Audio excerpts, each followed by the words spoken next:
Okay, this is going to be a little different from normal because this is actually a response to a discussion that we have. Now, the reason I'm doing this discussion a little differently than the others, and I'm saying this kind of at the end of the discussion, is because this is a discussion that I have in any of these classes, whether it's online or not. I always show the video and then we talk about it, and there's always some people that think that the woman was being bullied, some people that think that the man was being bullied, some people think that no bullying happened, and some people that just think everybody there was a dick. And I I always stay neutral in the conversation. And then just today, I had somebody that asked me what my opinion was, and I thought, yeah, I've never really given my opinion. What is my definition of bullying? And it was a good question, so I thought now that I want to stay neutral during the discussion itself because I want people to be comfortable by saying, yes, I think he was a bully, no, I think he wasn't, because even though this is what I'm going to say, there's going to be parts of it that are opinion and parts of it that weren't. So whatever you said, whatever you thought is fine. It really is. So first of all, one thing that I get, and I get this more in private emails than anything else, is some people thinking that the guy was totally cool with everything that he was doing. He was totally okay to write the letter. He wasn't particularly being a dick. He was being very polite. They usually say that they wouldn't write the letter themselves, but that they don't really think there was anything wrong with him writing the letter. I have to say, truth be told, I kind of agree with that. I don't think there's anything wrong with what he did. He was very polite. He was expressing a view that is scientifically proven. It is valid. Would I write the letter myself? No, I wouldn't waste my time. I think what the guy was incredibly arrogant. Because I wouldn't waste my time writing this woman a letter because I am not so arrogant to think that, this is a woman who has been overweight for years. One letter from me is not going to change her life, okay? I am not that important of a person. Were the things he said scientifically sound? Absolutely. It didn't sound like he was particularly trying to make her feel bad for her weight. What he was saying is that she wasn't a very healthy role model, and that's true. We can see when we look at Bandura's social learning theory, at various modeling theories, that role models can make a huge impact on people's lives, mostly because they set what's normal. They set norms. And frankly, for myself, I would fear my own children thinking that being obese too, which is the category that the woman is most likely in, is a normal and acceptable thing to do. I don't want them to think that. I don't want to think that for myself. Right now I'm about 15 pounds overweight. I actually just noticed in the last couple of days I was starting to put on a few pounds, and it bothers me because it's not normal to me. So it's going to keep bothering me until I do something about it, and then I'll lose the weight like I have in the past, and then I'll feel better about myself again. And that's because it's not a norm and it's not acceptable. Now, this doesn't mean that I think we should go around making people feel bad if they are overweight. But that doesn't mean that it should be normal either. So that part of what he was saying was completely accurate. Not that great of a role model. The parts that she was saying where he doesn't know her outside of her work environment is completely irrelevant because the people who she's a role model to don't see her outside of that environment either. As a news anchor, this woman is pretty much just her physical appearance. Because everything else is basically scripted that she says. She's an actress. So I wouldn't do it myself. I think he was a little clueless to do it, but his opinions of the fact he was a bad role model as a public figure was essentially scientifically accurate because she's setting a bad norm. Now, how would I define bullying? Well, first of all, one of my next experiments is going to be on bullying. So I've actually been giving it a lot of thought, and I've had a hard time coming up with what bullying is going to be. Because it's a tough one. As we've seen, you guys have probably looked this up for the discussion. There isn't much of an answer. Everybody kind of comes up with how they would operationally define bullying. That's what scientists do. They come up with what's called an operational definition. That means this is the definition I'm using for right now for this thing that I'm looking at. And that's great for scientists, but it's not that functional outside of the laboratory because it's only operational. It's for that particular operation. So as a scientist, I'm obviously going to be coming up with my own operational definition, but I'm trying to come up with one with a little bit more external validity. And you guys are now looking into external validity, so it's a good time for you guys to see whether or not these definitions have external validity. So for me, I'm going to be looking at bullying both in high schools and video games and a lot of different areas.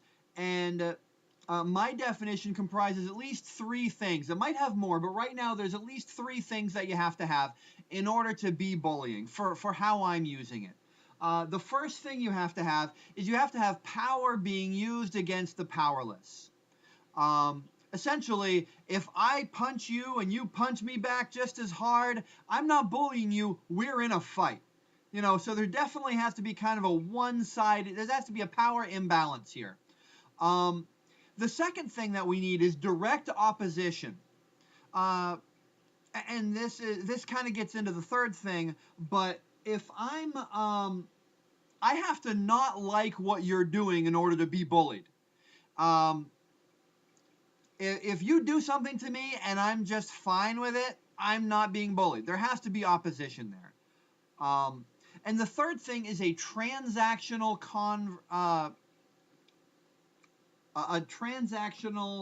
how did I word this here? Number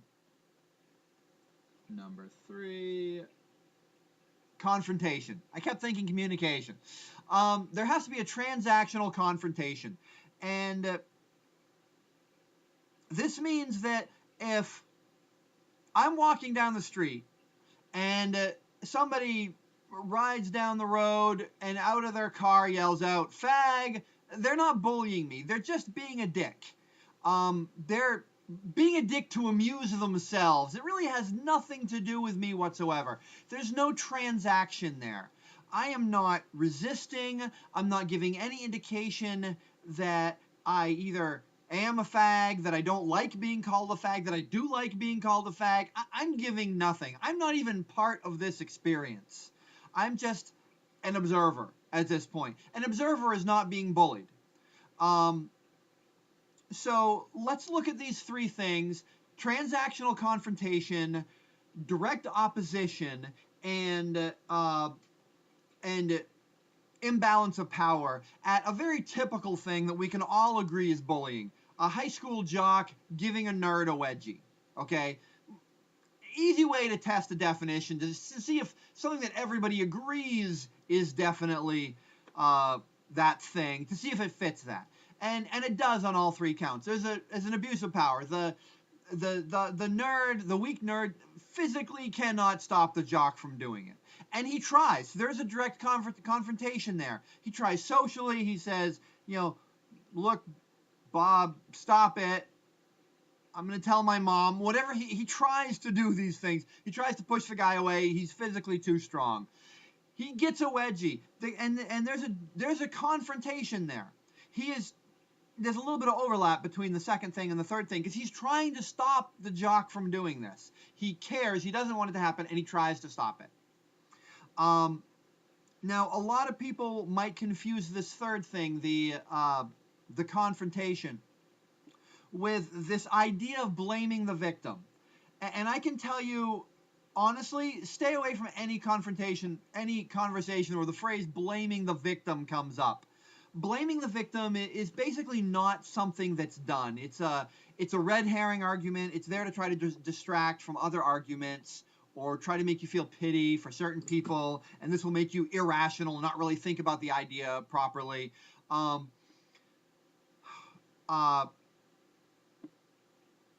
by saying there has to be confrontation, I'm not blaming the victim. I'm just saying that both people are part of the bullying experience. You literally can't have bullying with only one person.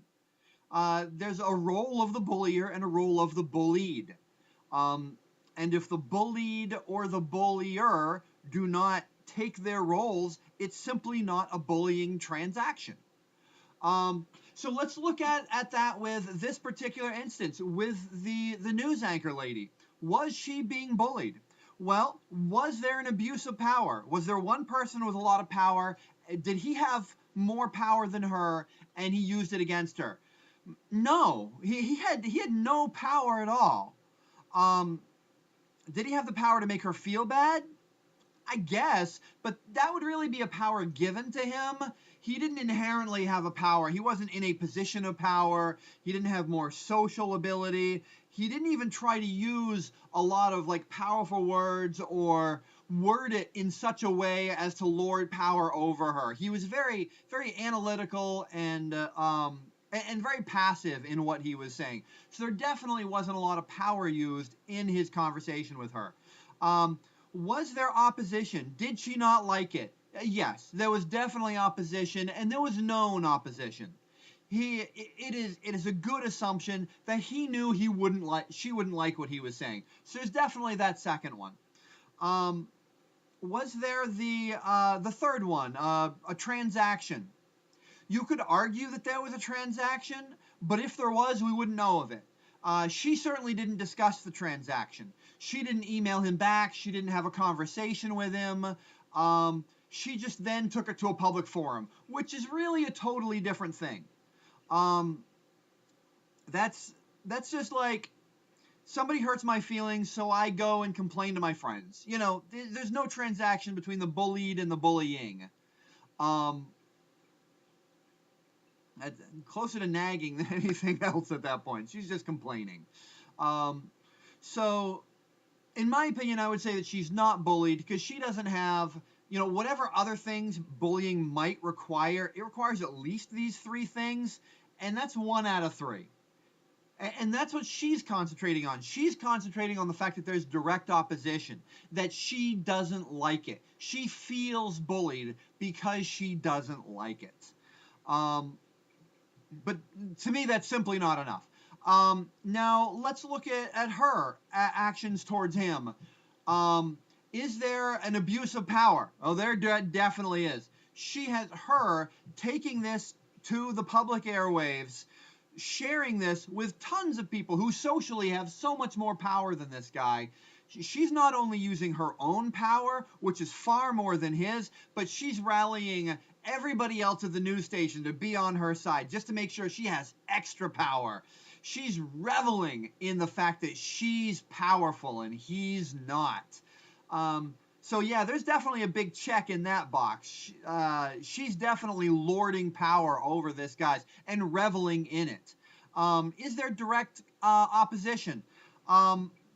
As much so as there was with her, there's kind of implied direct opposition. As much as you could say that it's very predictable that she wouldn't like what he's saying, it's very predictable that he wouldn't like what she's saying as well. And then, is there a transactional confrontation? No, there isn't.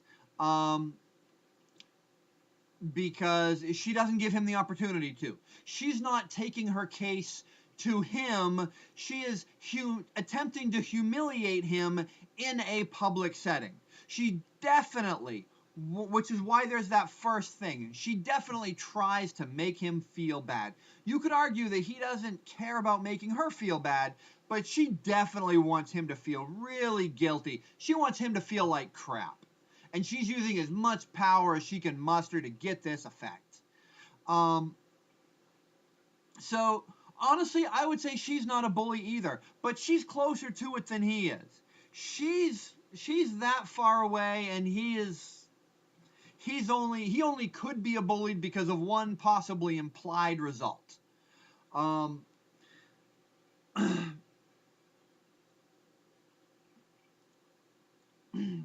So altogether there isn't. Now, if you look at the people that that side with one side or the other on this. You see a few people that think that she was bullied. Um, but it's usually not because she's actually being bullied. It's usually just because they feel bad for her. And when they feel bad for her, they don't believe a word the guy said, which to me, I don't particularly understand it. I'm not saying you're wrong if you feel this way. I just don't understand it myself, because in one hand, you're not believing what he said. He is saying that the intent of what he is saying is to get her to think about whether or not she's a good role model. But you guys don't think that's what he actually was saying it for. You think he wanted her to feel bad. When there's really no proof of that whatsoever, and yet you're choosing not to believe his stated intent, but somehow paying attention to some of the other things he said.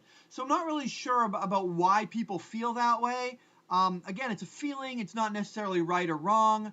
And they're pretty much ignoring any definition you could possibly have for a bully other than the intent part. Because often, as we've seen, definitions of bullying include the intent to harm. And yet they're kind of putting that on him even though they really have no proof of it. It's like pity is kind of getting in the way of that. Did he have the intent of harm? Man, I have no idea. I'm not him. His letter doesn't particularly show that he had intention, but maybe he did. I wouldn't know. I completely profess my ignorance. There are other people that think that he was bullied. Again, this would depend on your definition. Just like if intent to cause harm is all of your definition for bullying, and you're completely convinced without proof that this guy intended to cause harm, then he was bullying. But a lot of people think that she was the bully because of her lording power over this guy. Some people have their definition of bullying being kind of the fact that you're messed up about it. And she's definitely messed up about this. This news anchor is lying constantly. She's constantly talking about how this doesn't hurt her feelings and how the only reason she's taking it to the public forum is because other people want her to. I mean, these are just such obvious lies that it's very obvious that she has some problems about this. And so people see that as her taking her problems out on him and lording power over him, so they see it as bullying. So it really depends on what your definition, and just because my operational definition is going to be different from your experiential definition doesn't necessarily mean that either one of us are right about it. But hopefully everybody enjoyed the conversation, because it's always the one that I enjoy the most. As you can tell, because I get into it a little bit more with other people, try to get people to see things in slightly different ways, whether it's mine or somebody else's. Keep in mind, I don't just want you to agree with me. I want people who don't see him as a bully to at least see why other people do. Because like I said, there is really no right or wrong in this particular case.